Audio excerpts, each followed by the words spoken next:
Okay? Erica, i-flex mo na si Siang. Ano ang unang mong i-flex para sa kanya? Si Siang po, matalino yan, madiskarte, then mapagmahal sa magulang. Then, yun nga lang, Oh, naku, may ina naman. May yun nga lang. Kapag sa magulang, kaya lang. medyo may pagka-bossy po, then... Bossy. Sobra. Nag-uutos, gano'n? Opo, kahit kaya niyang gawin, utos niya pa. Tulad ng ano yan, paano siya nagiging bossing? Oh, Bigyan ka ng halimbawa. Example lang po. Text mo nga siya. Example lang po yung kahapon. Katabi niya na yung pinto. Sado mo nga yung pinto, nakabukas yung aircon. Ay, oo. Lalabas si aircon? And then sabi niya, ay ako na nga, mamaya may masabi ka na naman eh. Gaganon niya. Binabawi naman niya. Parang nare-realize niya, pero too late na. Inuutusan mo rin mga magulang mo?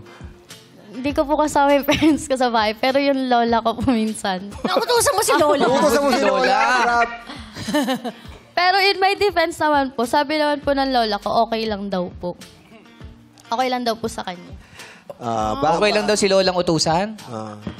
Katulad ng... Ano lang naman po, kunwari, paabot lang po ng tubig, ganun lang po. Sinanay ka niya na mag- Pero katabi niya yung rep, ha? Katabi niya na yung rep.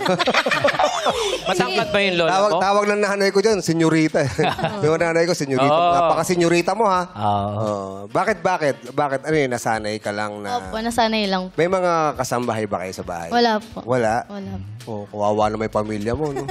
Di, baka siguro panganay. Parang panganay. Opo, panganay. Ayun. Ilan Bumabawi. kayo magkakapatid? Bumabawi ba? Oo. Dalawa lang po. Oo. Di, galit lagi sa'yo yung mga kapatid mo. Opo, pero meron naman pong suhol. Opo. Kaya okay. May suhol. May lagay, may lagay. Tip. Oh, yeah. Pero once in a while, ipagsilbihan mo rin yung lola mo para maramdaman naman siya okay na. Yes. Although pinalaki kasi siyang parang prinsesa. So, ganun lang talaga. Yan. Bawi na lang, di ba? Pag uwi mo mamaya, bumawi ka. Oo.